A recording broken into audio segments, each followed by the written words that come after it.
Om Swastiastu, Tabe Selamat, Lingu Nalatai, Salam Sujud, Krendem Malempang. Perkenalkan, nama saya Dila Maharani, NIM 2100002, mata kuliah UAS, Kurikulum dan Pembelajaran, Kelas A, Prodi Pendidikan Agama Hindu, Fakultas Dharma Acarya, semester 1. Di sini saya akan membahas mengenai filosofi kurikulum 2013. Nah, di dalam filosofi kurikulum 2013 terdapat langkah-langkah pembelajaran berbasis kurikulum 2013, yaitu yang terdiri dari pembuka, yaitu ada salam, apresiasi, pengantar materi, dan motivasi awal. Yang kedua yaitu penutup, yaitu yang terdiri dari simpulan, motivasi akhir, pengayaan, dan salam.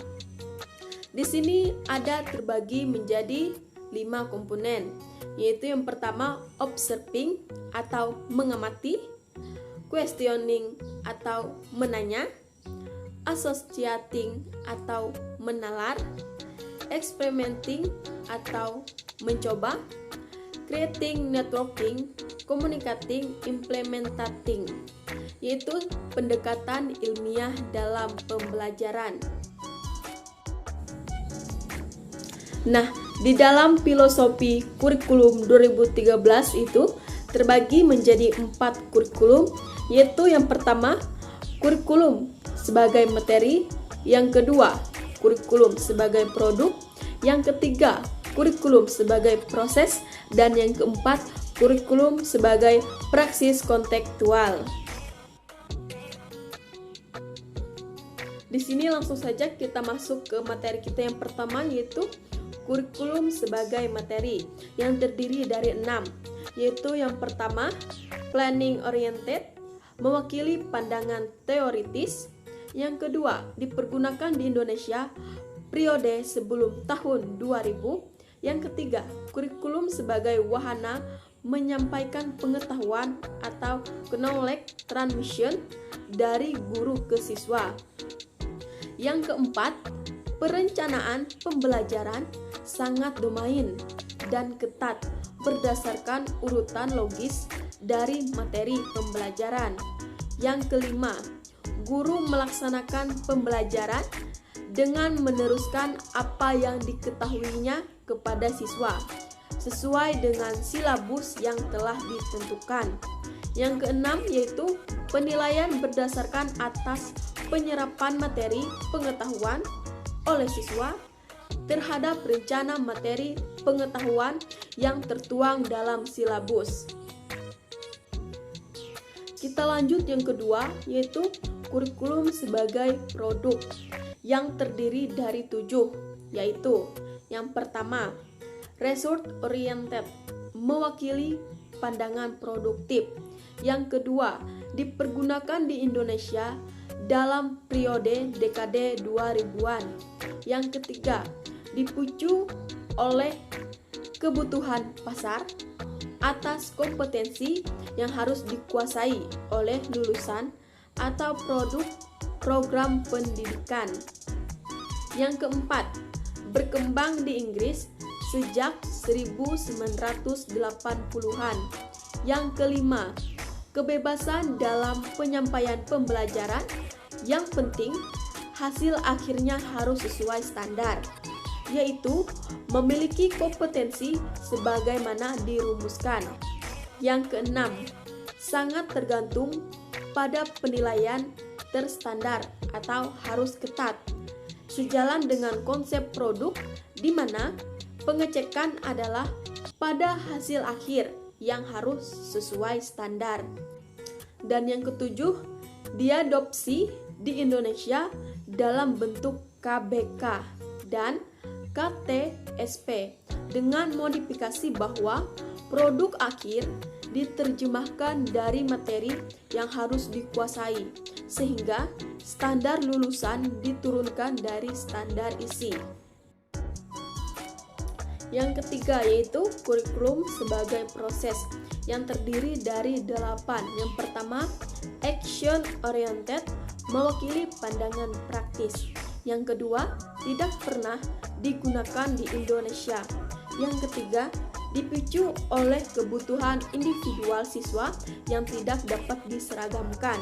Yang keempat, berkembang dari Finlandia sejak 1990-an. Yang kelima, penekanan pada berpikir kritis yang diwujudkan dalam tindakan nyata dengan membangun kolaborasi antar pelaku pendidikan atau guru, siswa, pengelola. Yang keenam, mengevaluasi proses secara terus-menerus melalui pemantauan proses dan capaiannya secara ketat. Yang ketujuh, penilaian berdasarkan kemajuan siswa dalam pembelajaran atau relatif terhadap dirinya pada periode sebelumnya. Yang kedelapan, hasil akhir dapat berbeda bagi tiap siswa sesuai dengan bakat dan minatnya. Yang keempat yaitu kurikulum sebagai praksis kontekstual yang terdiri dari 8.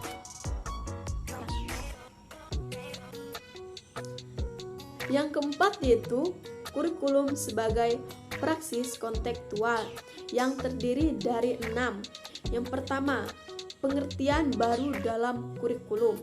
Yang kedua, perluasan dari konsep kurikulum sebagai proses dengan penambahan perlunya komitmen bersama menyepakati atau antar pelaku pendidikan.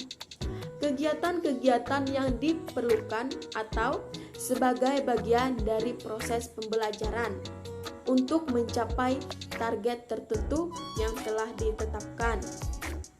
Yang ketiga, pendekatan sistem, yaitu ada materi yang terdiri dari proses dan produk, dan konsep yang terdiri dari teoretis, praktis, dan produktif. Yang keempat, penguasaan materi pembelajaran diperoleh melalui siklus aksi dan refleksi berkelanjutan atau continuous action reflection.